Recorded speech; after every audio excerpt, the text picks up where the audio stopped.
Let me paint a picture and tell me if this sounds familiar. You pay your bills on time. You don't carry crazy credit card debt.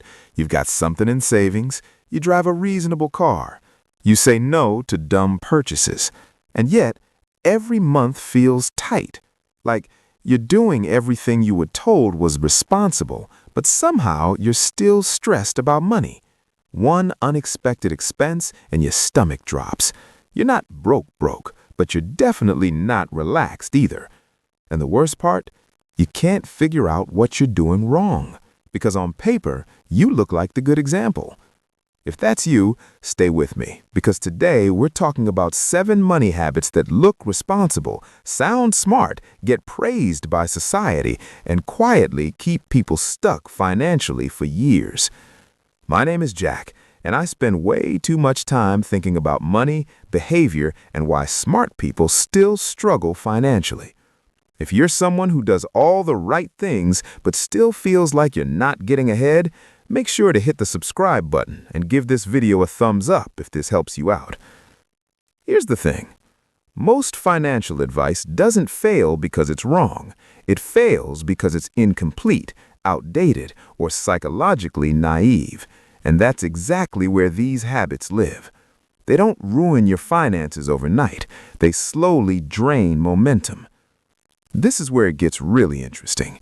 A lot of people proudly say, I always pay in cash. No debt, no interest, no risk. Very responsible. But here's what most people don't realize. Paying in cash isn't the same as paying intelligently. Federal Reserve data shows that more than 70% of credit card users actually pay their balance in full every month.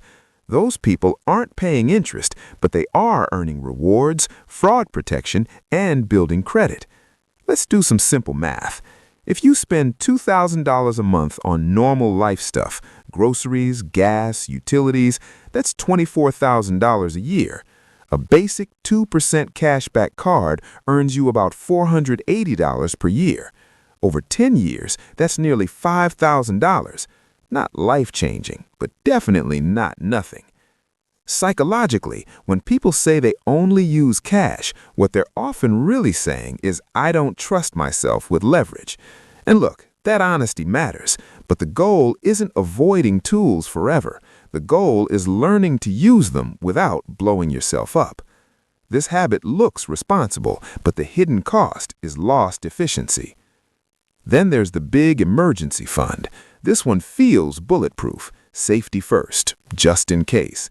And yes, emergency funds matter, but they're not supposed to be permanent storage for huge amounts of money.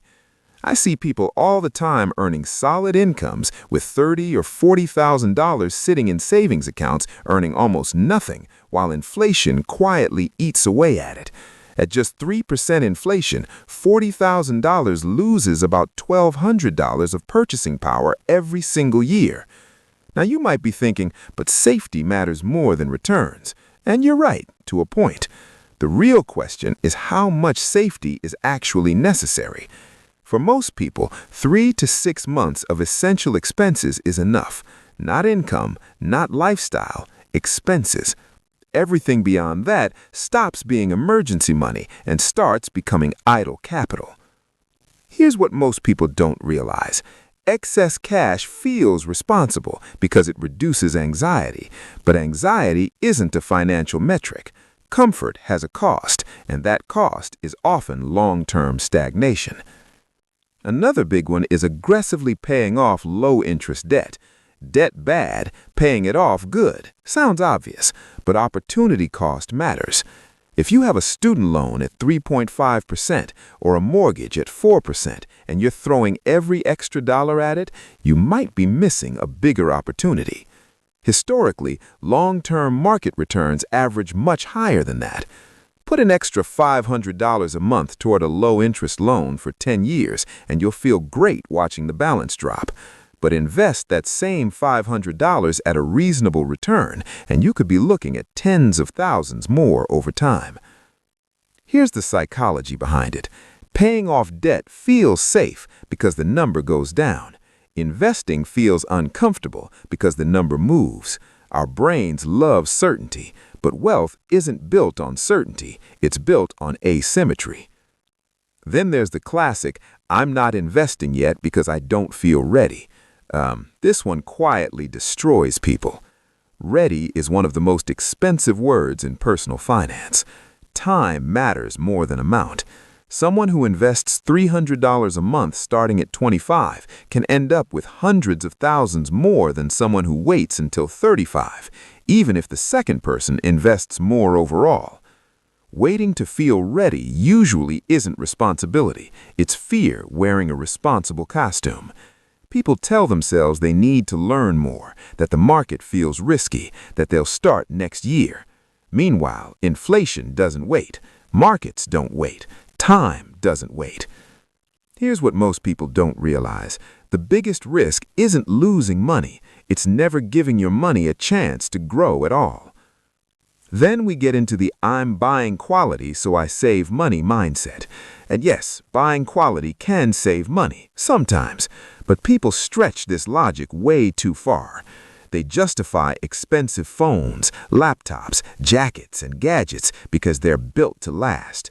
But quality only saves money if you actually needed the item, would have replaced it otherwise, and it meaningfully reduces future spending. Most of the time, it doesn't. Psychologically, buying the good version feels mature and responsible, but often it's just consumption with better branding. Buying fewer things beats buying better things almost every time. Another habit that surprises people is maxing out retirement accounts without building liquidity. Retirement accounts are powerful, tax advantages matter, but liquidity matters too. I've seen people with hundreds of thousands in retirement accounts and almost nothing accessible, zero flexibility. Every unexpected expense becomes stressful. That's not freedom, that's a golden cage. Yes, retirement is important, but flexibility is the bridge. You need emergency money, opportunity money, and control of some of your capital. The smartest people balance tax efficiency with optionality. And finally, the most dangerous habit of all, playing it safe with money. Playing it safe feels responsible. It avoids embarrassment, it avoids mistakes, but safety has a cost. Avoiding investing, avoiding negotiating salary, avoiding career changes, avoiding calculated risks, all of that caps your upside permanently. Here's the harsh truth.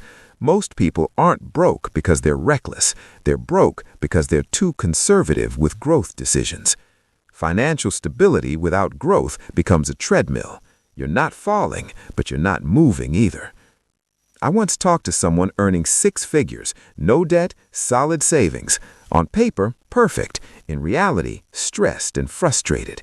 Every financial decision was optimized for not losing, not building. That mindset compounds, just in the wrong direction. So, what do you do instead? You define how much safety is enough, then deploy the rest. You use tools responsibly instead of avoiding them. You prioritize time in the market over perfect timing. You separate emotional comfort from real progress. You build flexibility, not just accounts. You allow some money to chase growth, and you review your habits logically, not emotionally. Most people watching this aren't irresponsible. They're cautious, they're thoughtful, they're trying. But responsibility without strategy leads to stagnation. If this made you uncomfortable, that's good. It means you're thinking. If it helped you see something clearly, even better.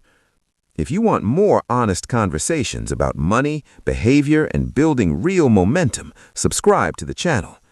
And ask yourself tonight, is my money keeping me safe or keeping me stuck? I'll see you in the next one.